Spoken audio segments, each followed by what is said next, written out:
Let's start in Paris, shall we? What was a huge night on the track at the Stade de France. We've just seen the 200-metre final. It was absolutely incredible. All the pre-race talk was about this man, the 100-metre champion, Noah Lyles. But look how far back he is from the man that stormed to victory. They said he was quiet. They said he was humble. But one night in Paris, a sprinter from a small town in Botswana shocked the world. He didn't just win, he made history. How did this soft-spoken runner become one of the fastest men ever? The answer might surprise you. What made his win even more remarkable was the storm he had to fight through just to get there. Months before the Olympics, Letsile's mother passed away. The grief crushed him. He stopped training. He stayed in bed for days, unable to move, speak, or care about the sport that once gave him purpose. His teammates noticed. They came to his house. They begged him to come back to the track. Just stand by the side. Just watch. Slowly, something inside him began to shift. He started to jog, then sprint, then push himself harder than ever, because he realized something important. His mother would have wanted him to keep running, and he knew he had to make her proud. That fire inside him fueled every step in Paris, and when he crossed that finish line with history behind him, he didn't just win for himself. He won for Botswana. He won for every young athlete with nothing but hope and hard work. He became the first Olympic gold medalist in the country's history, and he did it with the world watching. But every champion has a challenger, and for Tebogo, that challenger was Noah Lyles. Lyles was no stranger to gold. He was the reigning world champion, the face of American sprinting, confident, fast, and full of flair. But just days before the 200-meter final in Paris, Lyles tested positive for COVID. He still ran, but his body had taken a hit. He finished with bronze, unable to keep up with Tebogo's explosive pace. It was a tough moment. For a man used to winning, it stung. But it also sparked something. A rivalry was born. Noah Lyles takes home a bronze medal at the Paris Olympics after testing positive for COVID. Lyles knew he had to come back stronger, and so did Tebogo. They both returned to training knowing their paths would cross again. That rematch came in Monaco during the Diamond League. It was the first real showdown since the Olympics. The air was thick with anticipation. This time, Lyles edged ahead, winning the race in 19.88 seconds. Tebogo came in just behind at 19.97. It was close, too close to call a true victory, but the message was clear. Lyles was back, and he wanted his crown. Tebogo didn't complain. He posted a picture of him and Lyles with the caption in Tswana, "Gwabe go Simolajul," which means, then it started. It wasn't just a race. It was the beginning of something bigger, a rivalry that would stretch far beyond the track. Next came Zurich, the Diamond League final. All eyes were on the two men.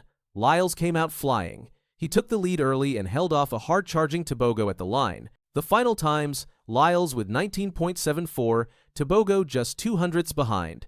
Lyles celebrated with 6 fingers in the air. It was his 6th Diamond League title, a record. But Tebogo was not discouraged. He praised Lyles for his consistency, but made it clear the fight was far from over. He knew what he was chasing, and he was getting closer. What makes this rivalry so captivating is not just the races, but the personalities behind them. Lyles is electric. He walks into the stadium with confidence, sometimes with music in his ears, a smile on his face, and all eyes on him. He thrives in the spotlight. He talks boldly. He celebrates loudly. And he delivers results. Tebogo is the opposite. He's focused, quiet, sharp. He says little, but when he speaks, it carries weight. He trains in silence and lets the clock do the talking. He doesn't flex or boast. He simply shows up and runs like his life depends on it. And in some ways, it does. Their differences only make the battle more exciting. 2 men, 2 styles, 1 lane to glory. And while they have respect for each other, they are not pretending to be friends. This is not a friendly competition. This is a real, burning rivalry built on pride, purpose, and a shared desire to be the best in the world. Tebogo's rise is a reminder that greatness can come from anywhere, from dusty tracks, from deep pain, from silent belief. He didn't grow up with the same resources as his rivals, but he has something else: heart, grit, and a vision that goes beyond gold. As the countdown to Tokyo continues, every moment matters. Every second on the track, every rep in the gym, every choice to rest or push harder. The margins are razor thin, and the pressure is growing. Behind the scenes, coaches are studying tape. Teams are analyzing split times. Strategies are being drawn. But once they step on that track, none of that matters. It will be 2 athletes, 1 dream. And nothing to hide behind. The buzz around this rivalry has reached a fever pitch. Commentators are calling it the showdown of the decade. Fans are booking tickets months in advance. Young athletes are watching, dreaming of their own moment. And both Lyles and Tebogo know what's at stake. Not just medals, not just records, but legacy. Who will rise? Who will break? Who will write the next chapter in sprinting history? Now, all roads lead to Tokyo, the World Championships, the biggest stage before the next Olympics, and the question on everyone's mind is simple. Who will come out on top? Lyles is chasing history. More medals, more records, more dominance. He has been on top of the sprinting world for years. He is a master of the curve, a finisher with few equals. But he knows Tebogo is different. Younger, hungrier, unshaken by the pressure, and getting faster. Tebogo, on the other hand, is chasing something deeper, his first world title, the chance to prove that Paris wasn't a one-time miracle, that he belongs among the greats. He is not just running for gold. He is running for meaning, for legacy, for a promise he made to himself when everything felt lost. The world is watching. Fans are choosing sides. Some love the charisma of Lyles, his confidence, his presence. Others are drawn to the quiet storm that is Tebogo, his calm, his drive, his story. But the beauty of this rivalry is that it's not about hate. It's about greatness. Two athletes pushing each other to new heights, making each other better, showing the world what is possible when talent meets heart. As Tokyo 2025 draws near, the tension builds. Every interview, every training video, every race adds fuel to the fire. And when the starting gun fires, all the talk will fade away. It will be about 2 men, 8 lanes, 1 goal. There is no script in sprinting, only seconds, only steps. But the story those seconds tell can last forever.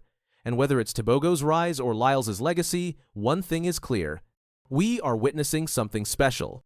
Because sometimes, greatness doesn't come with noise, it comes with silence. A silence broken only by the roar of the crowd and the sound of victory. Letsile Tebogo is no longer just a quiet kid from Botswana. He is a champion, a symbol, a rival, and in Tokyo, he will run not just to win, but to remind the world exactly who he island. And Noah Lyles? He will be right there, pushing, racing, chasing. This is more than a race. It is a moment, and the world will be watching. So we're away, a clean one now, a really good start across the field, but he's about to launch out of the track here now. Gout Gout gets up on John, moves past John. He can't be stopped. He is incredible. 10.17.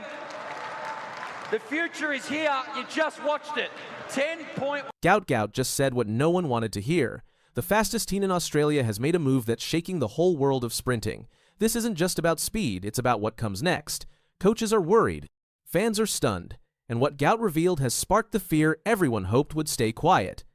Gout Gout is 17 years old. He is from Australia. He is going to race in the World Athletics Championships in Tokyo. Gout will run the 200-meter race. This is his first time at a World Championship. It is also the first time so many people are talking about him at once. Gout is the youngest runner on the Australian team. The big races will happen this September. The heats for the 200 meters are on the 17th of September. The final is on the 19th of September. Gout Gout broke a big record before coming to Tokyo. In June, he ran in a race in Ostrava. It was part of a famous track meet called the Golden Spike.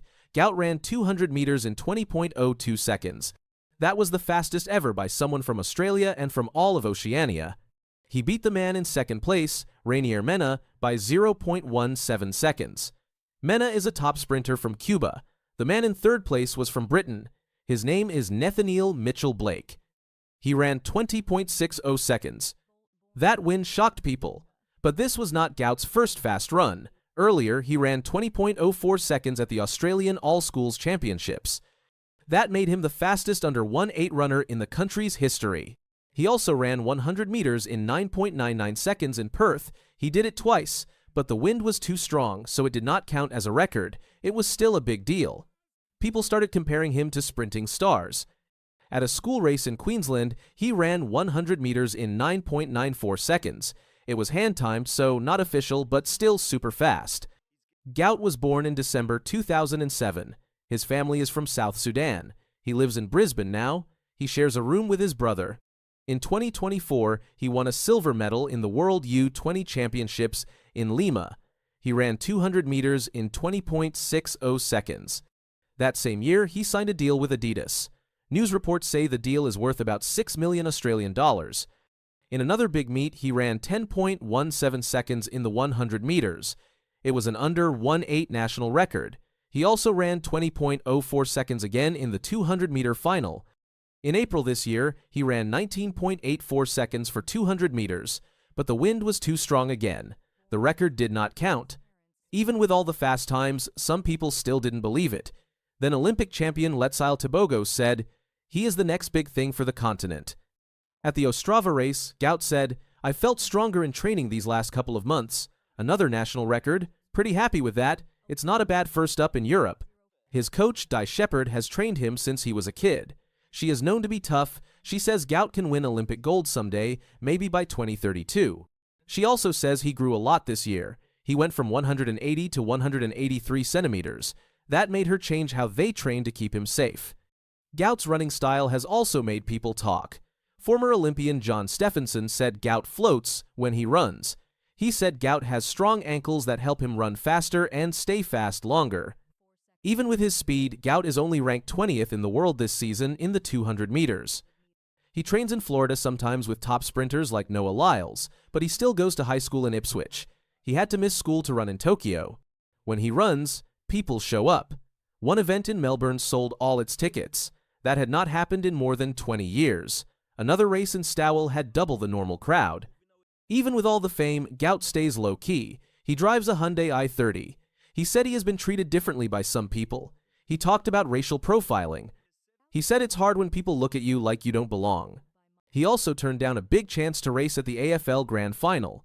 He wanted to stay focused on Tokyo.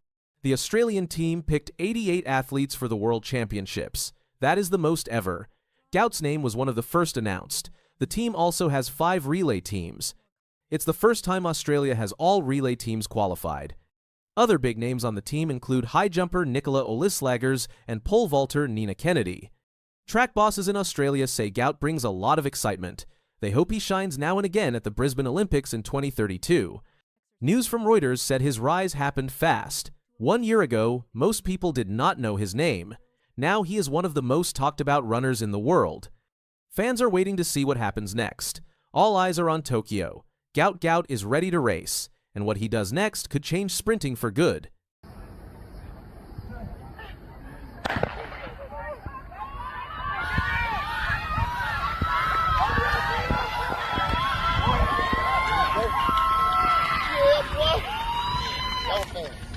This 17-year-old kid lined up at the Pure Athletics Spring Invitational in Clermont, Florida last April.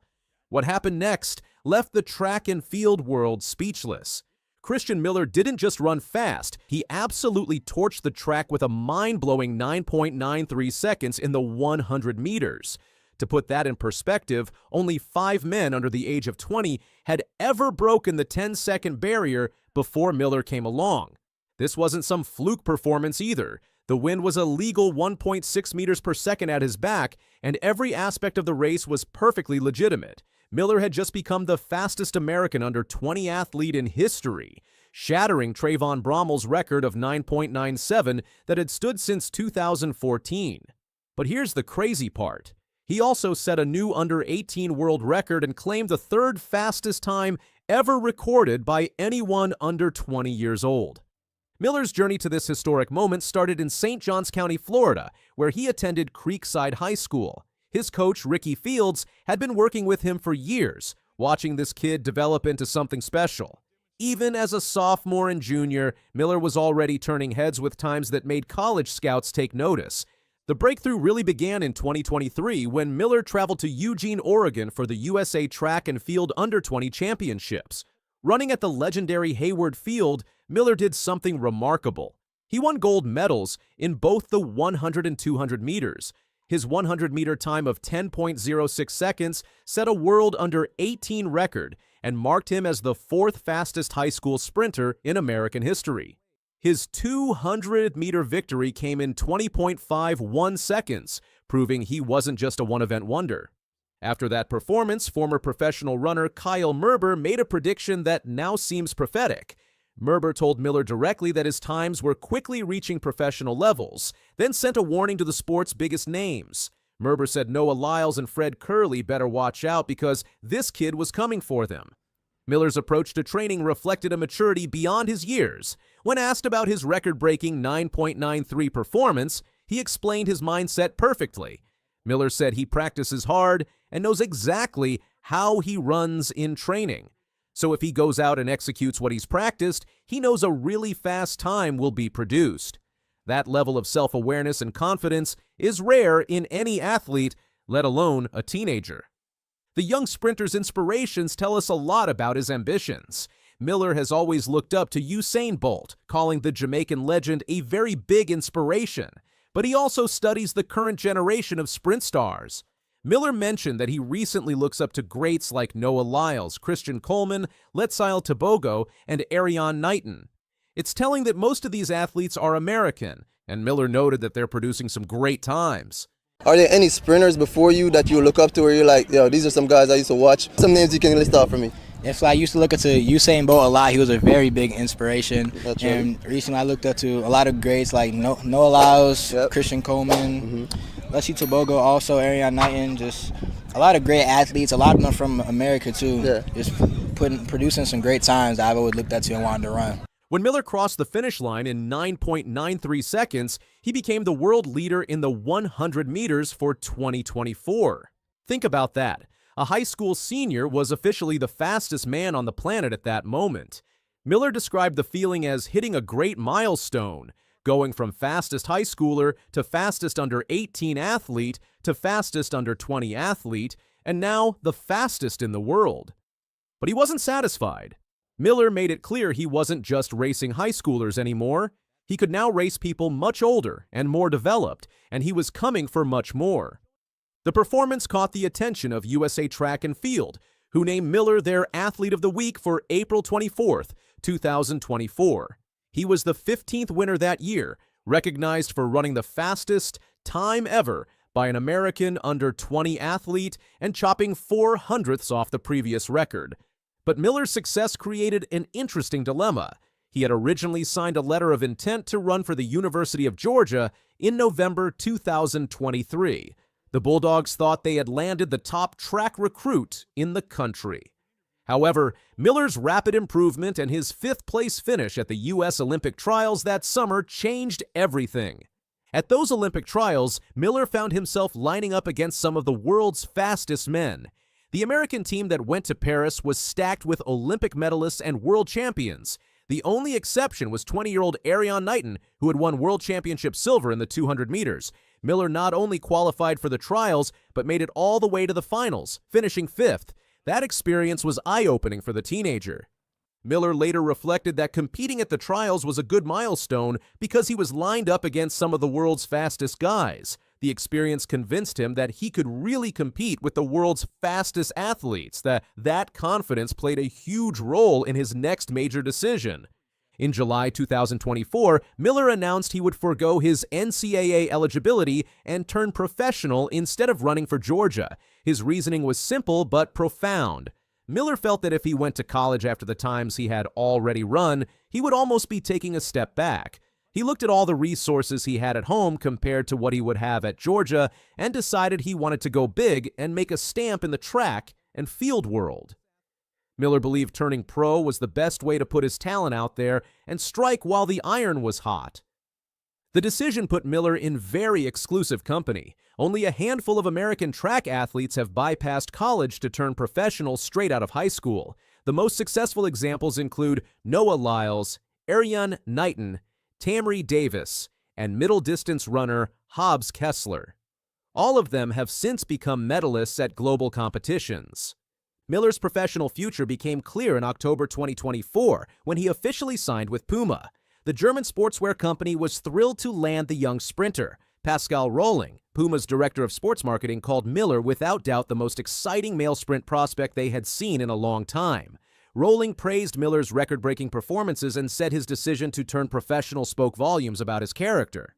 The connection to Puma made perfect sense for Miller. The brand was home to Usain Bolt, who still holds the world records in both the 100 and 200 meters that Miller competes in. Miller explained his choice by saying he wanted to be the best, and to be number one, you have to surround yourself with the greatest in the game.